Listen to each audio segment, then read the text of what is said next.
llamado, el libro de Tito realmente es un llamado a guiar y a vivir el Evangelio de la gracia. Pongan atención a ese tema porque les va a ayudar a entender mejor el libro de Tito. Este libro es un llamado, una invitación a guiar y vivir el Evangelio de la gracia. De eso se trata el libro de Tito. Entonces, un poquito de trasfondo para que ustedes sepan de qué se trata este libro. Tito es un misionero, quizás un joven que ha trabajado con el apóstol Pablo. Pablo había sido salvado por Jesucristo, aunque él era un enemigo del Evangelio. En el principio se llamaba Saulo y perseguía a la iglesia de Dios, pero Dios lo salvó, Dios lo transformó y Dios lo llamó a ir y sembrar iglesias por todo el mundo conocido. Y el libro de Hechos nos cuenta mucho de la historia de Pablo y de sus viajes misioneros o sus viajes de sembrar iglesias. Y en uno de esos viajes, aunque no nos cuentan los detalles, del libro de Hechos, pero sabemos que en uno de esos viajes Pablo fue a la isla de Creta y llevó también a este joven Tito. Tito había trabajado fielmente con Pablo en la iglesia de Corinto, que era una iglesia muy difícil, una iglesia con muchos problemas. También había trabajado probablemente en Galacia con los Gálatas, que era otra iglesia con un montón de problemas. Así que Tito había tenido algo de experiencia. Y Pablo, sin duda buscando la dirección del Espíritu Santo, dejó a Tito a trabajar y terminar la obra, terminar la tarea en la isla de Creta. Creta es una isla muy grande al sur de Grecia. Y probablemente sembraron, no sabemos cuántas iglesias locales sembraron en esa isla, pero muchas diferentes congregaciones o grupos de creyentes en diferentes pueblos y aldeas y ciudades en la isla de Creta. Y Pablo dejó a Tito encargado de quedar ahí y terminar la obra de nombrar ancianos o líderes en cada pueblo, en cada iglesia local en esa isla de Creta. Entonces fue una gran responsabilidad que él tuvo de terminar esta obra, de asegurar que los ancianos tuvieran una sana doctrina, que ellos supieran cómo expulsar los falsos maestros y proteger la grey, proteger las ovejas de Dios. Así que eso es más o menos el contexto de esta carta. Pablo ahora ha salido, ha dejado a Creta y un tiempo después está escribiendo esta carta a Tito para animarlo, para recordarlo de ciertas cosas muy importantes y también para darle una autoridad apostólica, para que las personas que él estaba enseñando pudieran saber, Tito está aquí enseñando estas cosas con la autoridad del apóstol Pablo, que es un apóstol de Jesucristo. Entonces, vamos a leer el pasaje ya con ese trasfondo. Dice en el versículo 1, Tito capítulo 1, versículo 1, si la ven conmigo, dice: Pablo, siervo de Dios y apóstol de Jesucristo, llamado para que mediante la fe los elegidos de Dios llegan a conocer la verdadera religión, o la verdad que es según la piedad, sería una mejor traducción, que lleguen a conocer la piedad que está la verdad que está según la piedad. Versículo 2, nuestra esperanza es la vida eterna, la cual Dios, que no miente, ya había prometido antes de la creación. Ahora, a su debido tiempo, Él ha cumplido esta promesa mediante la predicación que se me ha confiado por orden de Dios, nuestro Salvador. A Tito, mi verdadero hijo en esta fe que compartimos. Esta carta es distinta, solamente hay unos tres cartas, en un sentido 4, que están escritos a individuos. Las demás cartas de Pablo están escritas a iglesias enteras. Y Tito está recibiendo personalmente esta carta de Pablo, el versículo 4, a Tito, mi verdadero hijo en esta fe que compartimos. Que Dios el Padre y Cristo Jesús, nuestro Salvador, te concedan gracia y paz. Entonces, vamos a empezar con la primera parte de esa frase. ¿Ustedes recuerdan lo que es el tema de este libro? Un llamado a guiar y vivir conforme al Evangelio de la gracia. Guiar y vivir el Evangelio. Está escrito a un líder. Está escrito a Tito, que es un anciano, un líder en la iglesia. Entonces a lo mejor algunos de ustedes a lo mejor están pensando, bueno, si esto está escrito a un líder y yo no soy el líder, ¿qué tiene que ver conmigo? Bueno, dos cosas. Esta carta, aunque fue escrita específicamente a Tito, la intención fue que también fuera compartida con las demás personas. Así que tenía aplicación para todos nosotros. Y además, en un sentido, todos nosotros estamos llamados a guiar. Todos nosotros estamos llamados a guiar. Todos debemos ser líderes siervos. Guiar a nuestros hijos en la fe. Si tienes hijos. Los hombres están llamados a guiar a su familia. Las mamás también tienen esa responsabilidad de enseñar a los hijos. También hombres solteros, tú tienes la responsabilidad y el privilegio quizás con un grupo de amigos de guiar a esas personas en los pasos de Cristo, de discipularnos. Todos estamos llamados a ir y a ser discípulos. Es guiar a otras personas en el camino de la verdad, guiar a otras personas en el Evangelio de Jesucristo. En primer lugar, guiarlos a una fe en Cristo y luego guiarlos a conocer y crecer en su fe con el Señor Jesucristo. Entonces todos tenemos esta responsabilidad de liderazgo en un sentido. Así que este libro tiene aplicación para todos nosotros. Entonces estamos llamados a guiar en 2 de Timoteo, un versículo que siempre quiero estar resaltando y recordando desde este versículo porque siento que es muy importante para realmente entender este concepto y siempre estar obedeciendo la palabra de Dios, lo que nos dice. En particular este versículo dice, lo que me has oído decir en presencia de muchos testigos, encomiéndalo a creyentes dignos de confianza, que a su vez estén capacitados para enseñar a otros. Pablo está hablando a Timoteo, otro joven, otro líder en la iglesia de Éfeso, y él está diciendo lo que tú, Timoteo, lo que me has oído decir en presencia de muchos otros testigos, encomiéndalo a otros creyentes dignos de confianza que a su vez estén capacitados para enseñar a otros. Es el proceso del discipulado, de la multiplicación, de la reproducción, que nosotros hemos hablado mucho de eso, pero siempre quiero estar recordándoles de eso, porque no es suficiente saber estas cosas, tenemos que estar poniéndolas en práctica, que estamos llamados a influir en las vidas de otras personas. Estamos llamados a ser discípulos y tomar estas enseñanzas que tú estás aprendiendo y a tu vez enseñar a otras personas esas mismas cosas. Sean tus hijos, sean amigos, amigas, compañeros de trabajo, parientes que tú tienes, tenemos la responsabilidad de compartir estas verdades a otros y enseñarlos a ellos a hacer lo mismo. O sea, compartir lo que han oído de nosotros con aún otras personas. Y así como iglesia nosotros podemos crecer si realmente estamos poniendo esto en práctica, si estamos llevando todo esto a cabo, podemos crecer en el conocimiento y en la verdad del Señor Jesucristo. Podemos crecer como iglesia en número, no para que podamos jactarnos y decir tenemos la iglesia más grande, sino para que Cristo sea glorificado, para que la gente reconozca el poder de Dios en este lugar, para que podamos sembrar otras iglesias, igual como estaban haciendo ahí en la isla de Creta hace casi 2000 años. Nosotros estamos llamados a hacer lo mismo. Así que estamos llamados a guiar y también vivir el Evangelio de la gracia. Entonces, para poner el Evangelio en práctica, tenemos que estar recordados de lo que es el Evangelio. La misión o el deseo de Pablo era que Tito pudiera nombrar ancianos en estas iglesias, que él podría desarrollar grupos de liderazgo centrados en el Evangelio. Él quería establecer equipos de liderazgo centrados en la verdad del Evangelio. Como nosotros como iglesia queremos estar centrados en el Evangelio, queremos ser una iglesia evangeliocéntrica, si podemos decirlo con esas palabras.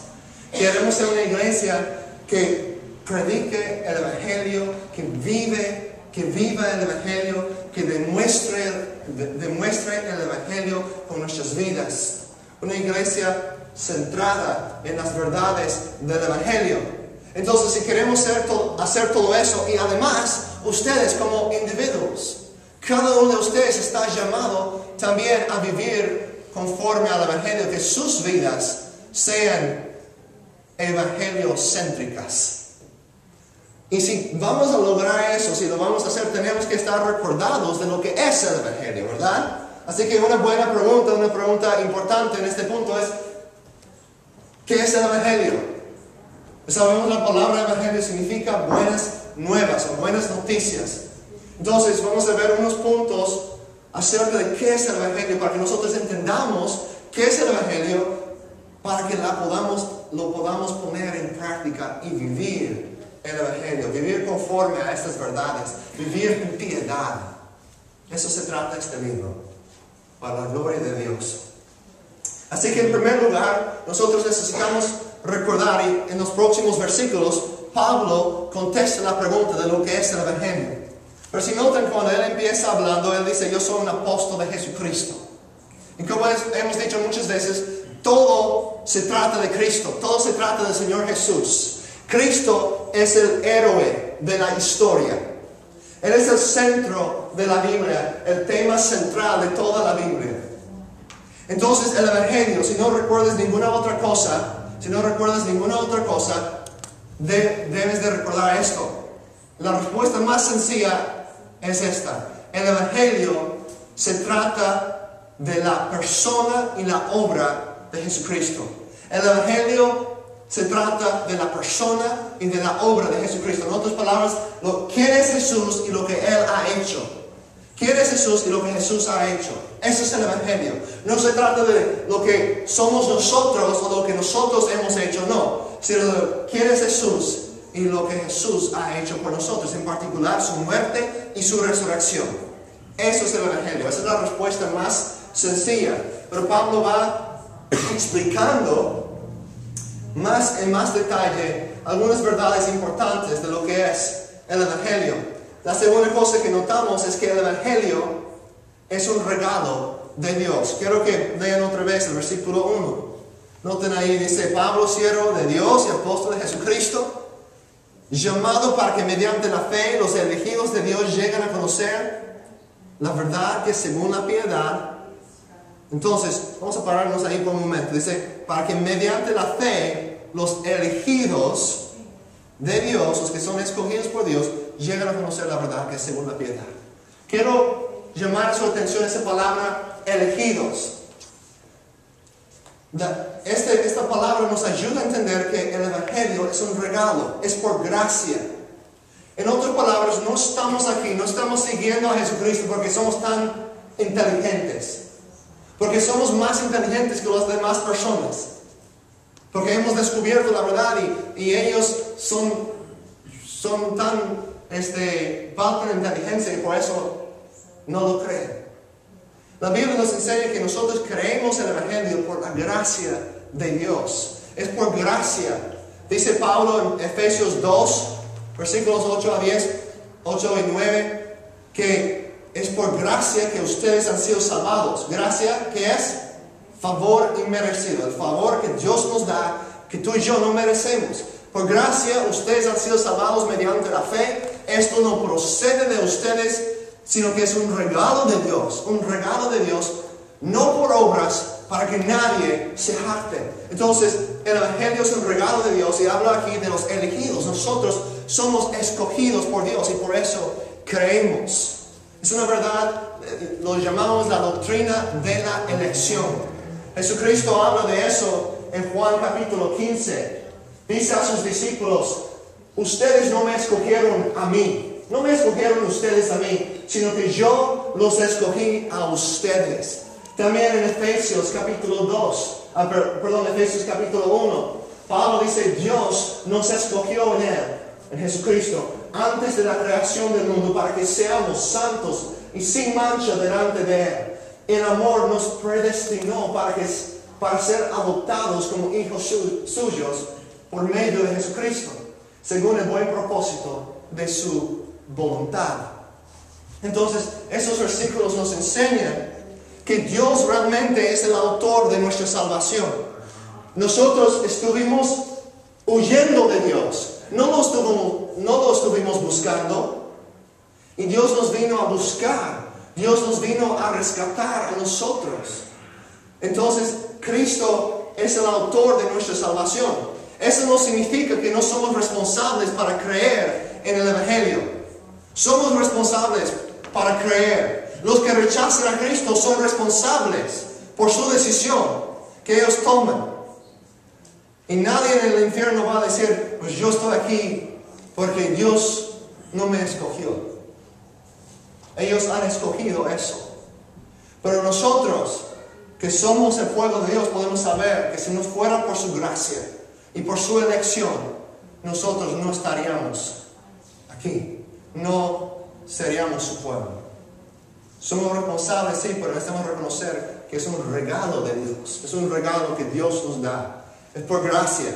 Antes de la creación del mundo, antes de que tú y yo habíamos cometido ningún pecado, Dios nos amó y nos escogió. Es algo maravilloso porque nosotros hemos sido escogidos para una tarea maravillosa.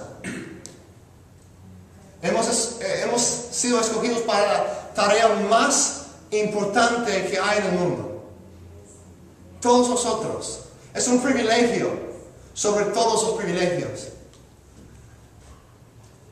Es irónico porque los políticos, los que están en la educación, en el mundo de estudios, en la ciencia también, esas personas, no todos, tengo buenos amigos que están en cada uno de esas áreas y que aman a Jesús y que sirven a Jesús y que reconocen que sirviendo a Jesús es el privilegio más grande que hay. Pero con mucha frecuencia la gente que se encuentra en esos tres grupos que acabo de mencionar creen que lo que están haciendo es la cosa más importante en el mundo. Escuché la plática o el discurso de un candidato, el candidato para el presidente en esta semana pasada, y no estoy tratando de hacer no me toca a mí, no me corresponde tratar de convencerles para quién deben de votar y nada así. Ese no es mi lugar como siervo de Dios y como ministro del Evangelio. Sin embargo, y creo que eso es cierto de todos los partidos. Muchas veces las personas hablan de la política como si esa fuera la solución. Si nosotros solo pudiéramos unirnos como nación y tenemos el poder, podemos hacerlo y vamos a resolver los problemas del mundo. Hablan de la política como si fuera la solución de todas las cosas. Y obviamente sabemos que no es. Los maestros a veces, doy gracias a Dios que hay muchos muy buenos maestros en este mundo. Es un trabajo importante, pero a veces los maestros se creen mucho y piensan que lo que ellos están haciendo es la cosa más importante. Si solo pudiéramos educar a todos los niños, y si todos los niños pudieran ir a la universidad, esa sería la solución. Se les olvida que en Alemania en los años 30 y 40 los nazis tenían una excelente educación, las mejores universidades. ¿Y qué hicieron? Mataron a millones de personas. Así que la educación y los estudios no son la solución, obviamente. Los científicos muchas veces dicen, solo si pudiéramos avanzar en la ciencia, vamos a resolver los problemas que hay. Y hablan de su tarea, de su trabajo, como si fuera la cosa más importante y más esencial en el mundo. Y en un sentido, humanamente hablando, todos esos grupos de personas tienen un derecho de pensar eso. ¿Por qué? Porque han trabajado, han estudiado, se han disciplinado para lograr sus posiciones. Pero lo más irónico es que nosotros tenemos un privilegio mucho más importante que todos ellos, pero no hemos hecho nada para lograrlo. No hemos hecho nada en absoluto para merecer ese llamado, ese privilegio. Es por gracia. Así que no podemos jactarnos.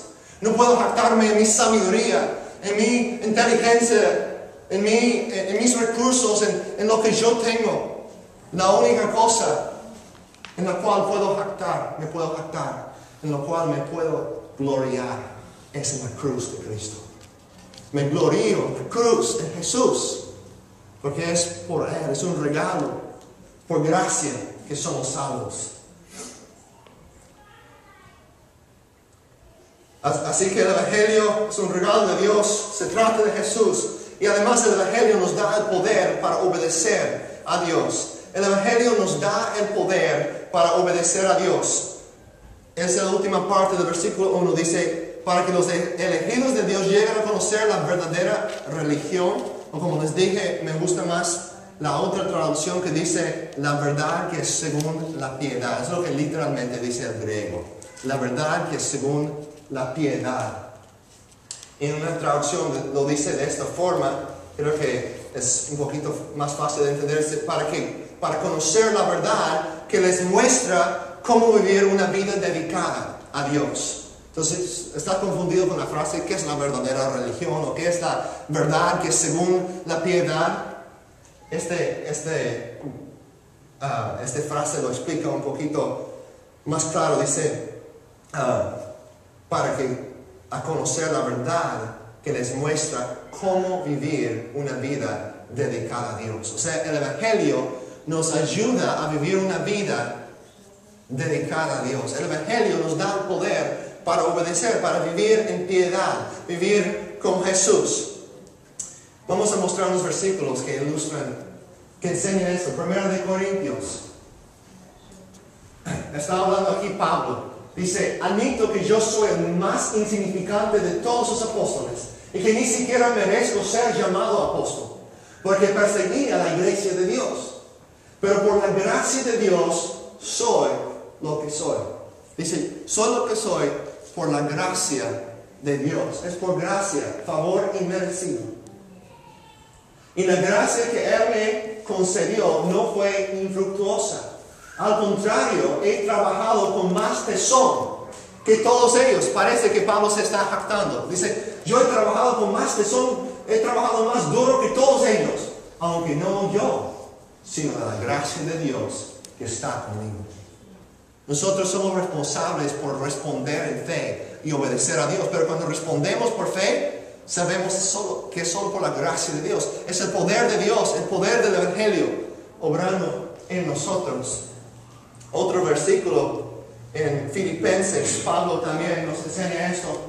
Dice, llevan a cabo su salvación con temor y temblor. Está hablando de la santificación. Nuestra salvación del poder del pecado en nuestras vidas. Hemos sido salvados de la pena del pecado, ¿verdad? Del castigo del pecado. Ya somos salvos, justificados. Es la justificación. Pero cada día necesitamos ser santificados, ser salvos del poder del pecado en nuestras vidas. Ser salvos del poder del pecado en nuestras vidas. Y eso es lo que habla este versículo. Llevan a cabo su salvación con temor y temblor, pues Dios es quien produce en ustedes tanto el querer como el hacer para que se cumpla su buena voluntad. Noten eso, Dios es quien produce en nosotros tanto el querer como el hacer. Es la gracia de Dios obrando en nosotros. Tito también nos enseña esto. Si quieren ver en sus Biblias, un poquito más adelante, en Tito capítulo 2. Por favor, véanlo conmigo. Tito capítulo 2, versículo 11. Tito 2, 11. Los capítulos son los números grandes, los números chiquitos son los versículos. Versículo 11. En verdad, Dios ha manifestado a toda la humanidad su gracia, la cual trae salvación y nos enseña a rechazar la impiedad. ¿Qué es lo que nos hace la gracia de Dios, el Evangelio, esta salvación? Nos enseña. ¿Qué es lo que nos enseña a hacer? Rechazar la impiedad y las pasiones mundanas. Así podremos vivir en este mundo con justicia, piedad y dominio propio, mientras aguardamos la bendita esperanza, es decir, la gloriosa venida de nuestro gran Dios y Salvador Jesucristo. Y nota el 14 también. Él se entregó por nosotros para rescatarnos de toda maldad y purificar para sí un pueblo elegido. Somos nosotros, si estamos en Cristo, si hemos puesto nuestra fe en Cristo, si hemos creído en Él, nosotros podemos tener esa fe y esa confianza de que somos su pueblo escogido, su pueblo elegido. Y dice, para purificar para sí un pueblo elegido dedicado a hacer el bien. Entonces esta gracia que nos apareció nos enseña a rechazar la impiedad y nos purifica, nos ayuda a obedecer a Dios. Es Dios que hace la obra. Yo no puedo jactarme, no puedo gloriarme en nada de lo que hago, ni en mi salvación ni en mi santificación. Todo es la obra de Dios, todo es por su gracia. Bueno, número 4, el Evangelio nos da seguridad. No vamos a llegar a muchos versículos esta noche. Esta noche, como pueden ver, apenas estamos llegando al versículo 2. Nuestra esperanza es, ¿qué? ¿Qué es nuestra esperanza? Según el versículo 2, nuestra esperanza es la vida eterna. La vida eterna. La cual Dios, que no miente, ya había prometido antes de la creación.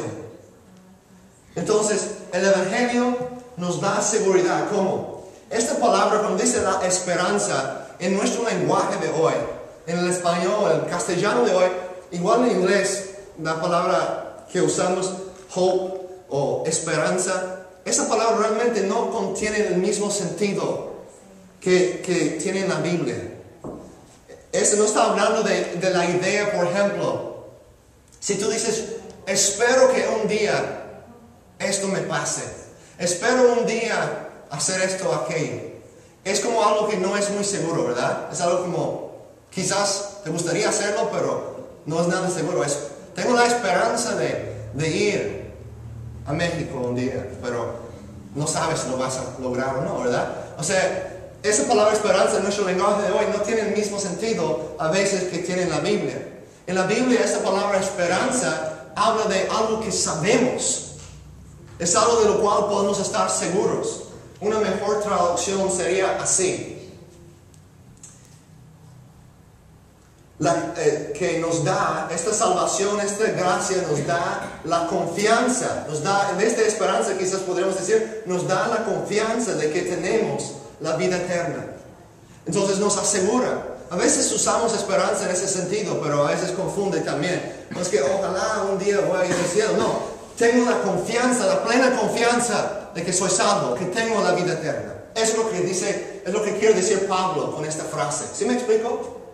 ¿Sí me da a entender? Entonces es importante entender este sentido bíblico de la palabra esperanza.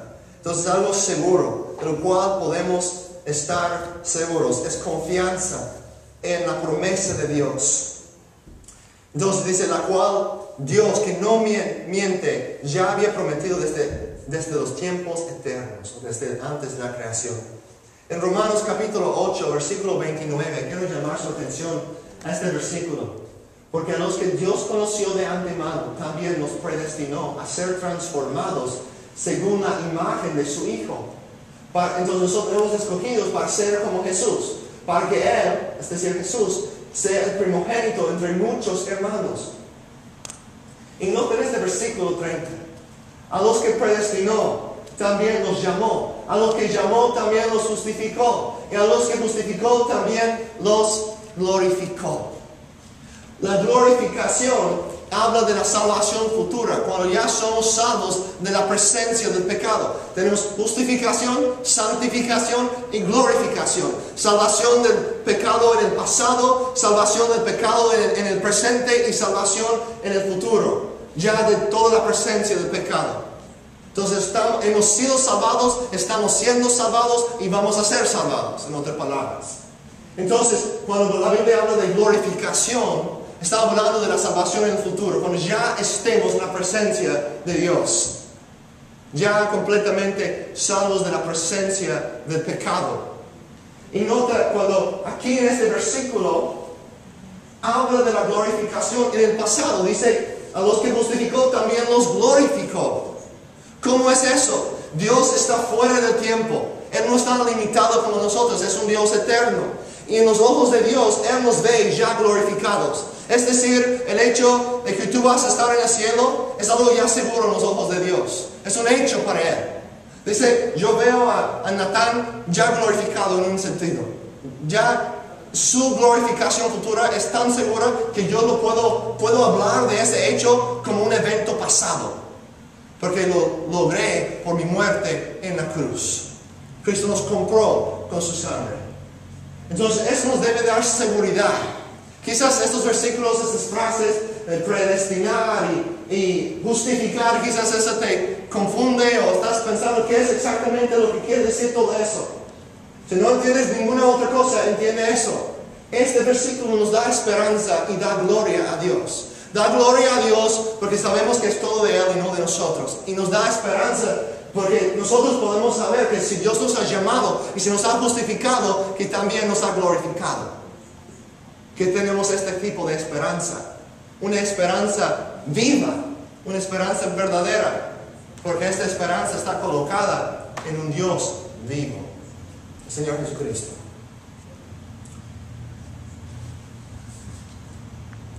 Y los próximos versículos nos hablan de esta gran realidad. Entonces, si Dios está con nosotros, ¿quién puede estar en contra? ¿Qué diremos frente a esto? Si Dios está de nuestra parte, ¿quién puede estar en contra nuestra? El que no escatimó ni a su propio Hijo, sino que lo entregó por todos nosotros, ¿cómo no habrá de darnos generosamente junto con Él todas las cosas? ¡Qué esperanza! Amén. Amén. Eso te da esperanza, te da la confianza, la plena confianza. Que si tu fe está en Jesús, en su obra cumplida en la cruz, tú no tienes que dudar tu salvación.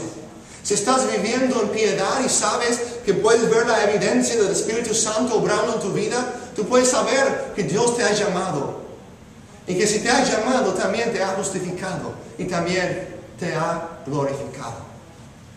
Bueno, podríamos pasar mucho más tiempo en ese punto, pero vamos a seguir. El Evangelio también es un plan eterno, como pueden ver ahí. Es algo que sucedió antes de la creación del mundo. Algunas traducciones dicen que es algo que Dios prometió desde los tiempos eternos. Dios nos escogió en Él antes de la creación del mundo, nos dice en Efesios 1. Eso nos debe dar seguridad también que el Dios eterno, antes de que nacieras, antes de que yo naciera, Él ya había hecho un plan de cómo me iba a salvar y rescatar de mi pecado. ¿No es increíble eso? Que Dios, sabiendo todos los pecados que íbamos a cometer, todas las maneras que nosotros le íbamos a ofender con nuestras acciones y palabras y pensamientos y nuestra rebeldía, que a pesar de eso, aún en la eternidad pasada, Jesucristo estuvo dispuesto a decir, Padre, yo iré, yo estoy dispuesto. El Hijo estuvo dispuesto a decir, Padre, voy a ir y redimir ese pueblo para ti. Es algo maravilloso y no lo merecemos. No lo merecemos. Es gracia, pura gracia. En último lugar, el Evangelio debe ser proclamado. Entonces, para recordarnos, ¿el Evangelio se trata de quién? ¿El Evangelio se trata de quién? ¿De quién? Jesús, ¿verdad? El Señor Jesucristo. El Evangelio es un regalo de Dios, es por gracia. El Evangelio nos da poder para obedecer a Dios. El Evangelio nos da esperanza. El Evangelio es un plan eterno. Y Dios, que no puede mentir, nos ha prometido estas cosas. Si no estás disfrutando de esta seguridad, es muy probable, es porque estás siendo engañado por el padre de la mentira, que es Satanás, en vez de confiar en el Dios que no puede mentir, que nunca ha hecho mentiras. En último lugar, el Evangelio es algo que debe ser proclamado a todos. El Evangelio es una invitación abierta a todos. Es una oferta a todos. El hecho de que Dios, la doctrina de la elección no significa que el Evangelio no debe ser ofrecido a todos. Es para que todo aquel que en Él cree tenga vida eterna. Tú no debes preocuparte, ¿soy uno de los elegidos? Pues pon tu fe en Cristo. Pon tu fe en Él. Arrepiéntete de tu pecado y pon tu fe en la obra de Cristo en la cruz. Cuando Él conquistó la muerte, venció a Satanás, venció el pecado. Pon tu fe en el Señor Jesucristo, que Él se hizo pecado en tu lugar y resucitó en gloriosa luz. Y viene otra vez. Pon tu fe en Él y tú puedes saber que eres elegido, que perteneces al pueblo de Dios. El Evangelio es un llamado, es una invitación que debe ser proclamado a todos. A todos. Pablo dice en el versículo 3, ahora, a su debido tiempo, Él ha cumplido esta promesa mediante la predicación que se me ha confiado por orden de Dios, nuestro Salvador. En otras palabras dice Pablo, yo he sido llamado a predicar el Evangelio a todos, a los judíos y a los gentiles. A predicar, y sé que es por medio de la predicación, la proclamación del Evangelio, que Dios puede salvar a las personas. Noten lo que Pablo dice aquí en 1 de Corintios, capítulo 1. El mensaje de la cruz es una locura para los que se pierden. En cambio, para los que se salvan, es decir, para nosotros, este mensaje es el poder de Dios. Dios pudiera haber enviado un ejército de ángeles gloriosos para anunciar el Evangelio. Dios pudiera haber escrito el mensaje en las nubes. Dios pudiera haberlo hecho en muchas otras diferentes maneras. Pero Dios ha escogido la predicación. No significa solo yo aquí predicando, pero nosotros hablando, proclamando este mensaje entre semanas con otras personas, hablando de Cristo. Dios ha escogido eso, la predicación, como su forma de salvar a las personas. Nota lo que dice aquí en el versículo 21. Dios, en su sabio designio, dispuso que el mundo no lo conociera mediante la sabiduría humana. Tuvo a bien salvar mediante la locura de la predicación. Lo que yo hago es una locura, humanamente hablando. Pero Dios ha escogido la locura de la predicación para salvar a los que creen. Siguiente parte. Los judíos piden señales milagrosas y los gentiles buscan sabiduría. Hay personas así, ¿verdad? Que buscan, yo quiero ver una señal, y si puedo ver en las nubes un mensaje voy a creer. Pero no te dice, mientras que nosotros predicamos a Cristo crucificado. Cuando hablamos de las personas acerca de Jesucristo, no olvides de hablar de la cruz. Es el mensaje central. Ahí está el poder. Lo que Cristo, quien es Jesús y lo que Jesús ha hecho. Su muerte en la cruz, su sangre derramada por nosotros. Nosotros predicamos a Cristo.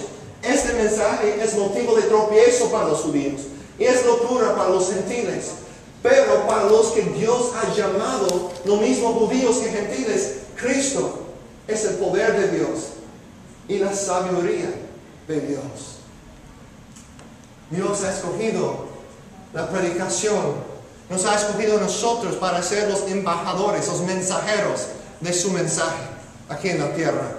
Pablo dice en Efesios capítulo 6, versículo 19, oren también por mí, para que cuando abra mi boca, Dios me dé las palabras para dar a conocer con valor el misterio del Evangelio, por el cual soy embajador en cadenas. Oren para que yo lo proclame valerosamente como debo hacerlo. Hermanos, que esa sea nuestra oración también. Que podamos decir, cuando abra mi boca, Señor, que tú me des palabras para proclamar valerosamente, sin temor, las buenas noticias acerca de la persona y la obra de Jesucristo. Él es Dios, es el Hijo de Dios que se entregó y se hizo hombre por nosotros. Y entregó su vida a la cruz, derramó su sangre, pagó el castigo que nosotros merecemos. Es el mensaje que anunciamos. Entonces, para concluir, estamos llamados a vivir conforme a estas verdades. Es una cosa saber esas cosas y es otra cosa vivir conforme a estas verdades. Y como les dije, de eso se trata el libro de Tito. Es un llamado hacia la piedad. Es un llamado a guiar a otros y un llamado a vivir el Evangelio de la gracia. En este libro vamos a ver cómo Pablo habla de muchos grupos, habla a muchos grupos de personas, va a tener aplicación para todos. Él habla a los jóvenes, a las jóvenes, él habla a las ancianas y los hombres ancianos. Él habla acerca de los trabajadores y sus responsabilidades. Y como todos nosotros, como diferentes grupos de personas, podemos reflejar el amor y la luz de Dios a las personas alrededor de nosotros. Este libro es muy práctico porque es un libro que no habla, y realmente toda la Biblia es así, pero a veces nos confundimos y pensamos que esas cosas se tratan de solo lo que hacemos en los domingos. Si pensamos así, estamos muy equivocados. El libro de Tito en particular, vemos claramente que el Evangelio es algo que debe ser vivido entre semana, 7 días de la semana. Todos los días, viviendo a la luz de la eternidad, viviendo, predicando el Evangelio, poniendo en práctica estas cosas, viviendo una vida centrada en Cristo, siendo conformados a la imagen de Jesús, que nuestras vidas sean llenas de gracia, que nuestras vidas demuestren la santidad, la pureza de Dios, ¿verdad? Su compasión y su misericordia, y que nuestras vidas sean marcadas por esa obediencia y esa santidad. Que Dios nos ha salvado para que nosotros pudiéramos vivir en santidad y en obediencia. Y como el Evangelio nos da seguridad, nosotros debemos vivir con seguridad y esperanza. Muchas cosas están cambiando en nuestro mundo. Va a haber una elección en 2 meses y no sabemos cómo van a salir las cosas.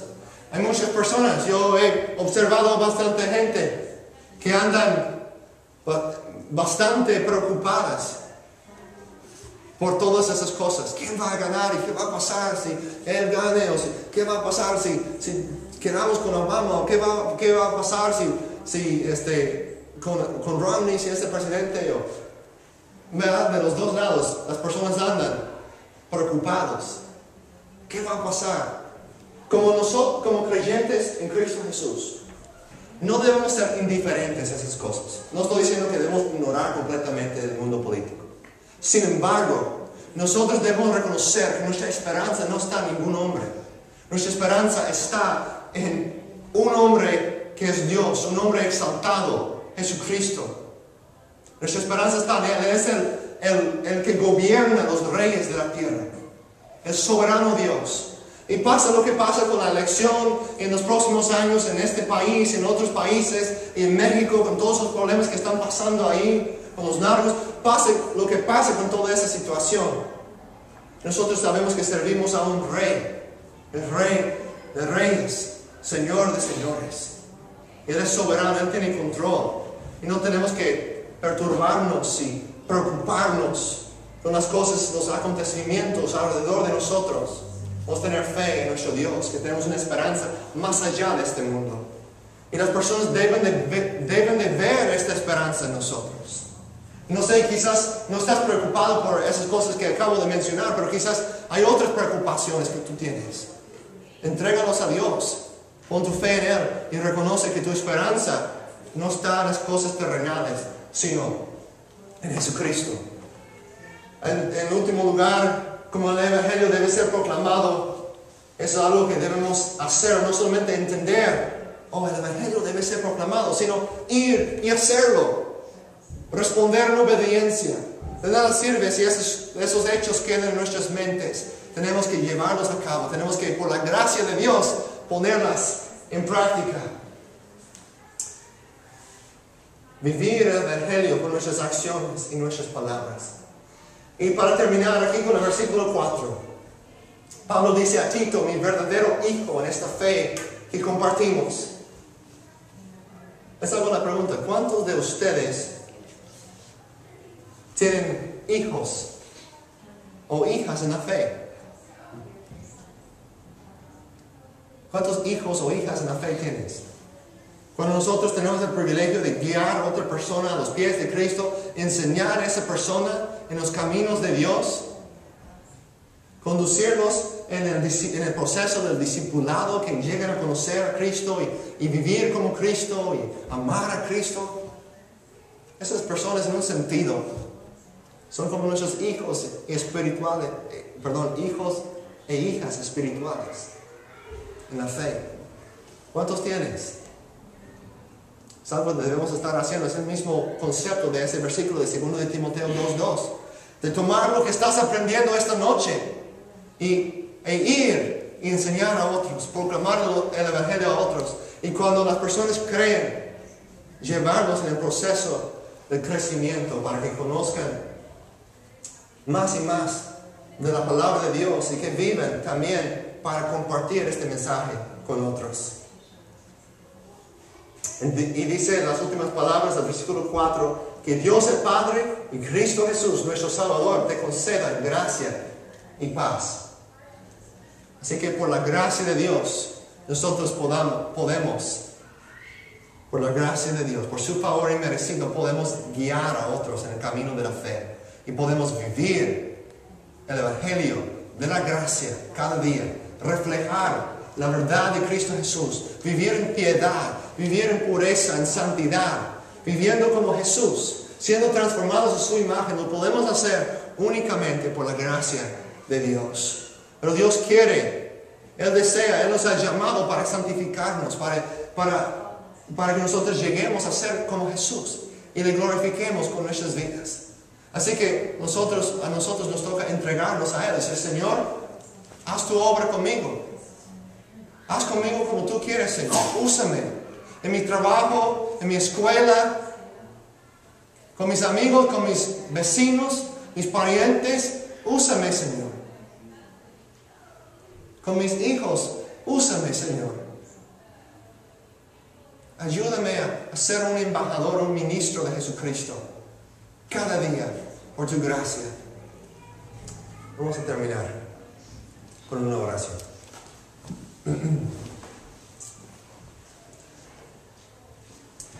Bendito Padre, tú eres bueno. Es un Dios más allá de nuestra comprensión. No entendemos todos tus caminos. No entendemos, Señor, cómo funcionan todas estas grandes verdades. Pero sabemos que antes de la creación del mundo tú nos escogiste. No porque éramos tan buenas personas o mereciendo eso, sino por tu gracia. Ayúdanos a compartir esa gracia con otras personas, para que traigas a muchos hijos y muchas hijas a la gloria, Señor. Para que tu iglesia aquí sea establecida, para que podamos plantar y comenzar otras iglesias locales, reproducir líderes y siervos tuyos, Señor, para tu gloria. Si hay alguna persona aquí que no te conoce, que pueda llegar a conocerte, Señor. Tu gran nombre, Señor, por el poder de tu Espíritu Santo, te pido que obres en las vidas de cada uno de nosotros conforme a nuestras necesidades.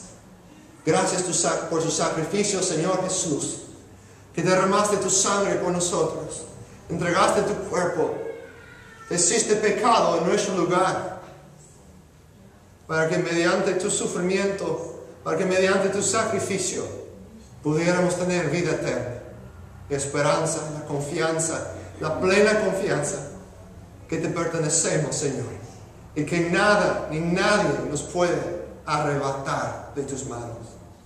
Gracias, Dios mío. Gracias, Padre nuestro. Te amamos, Dios. Te amo, Dios, porque tú nos amaste primero.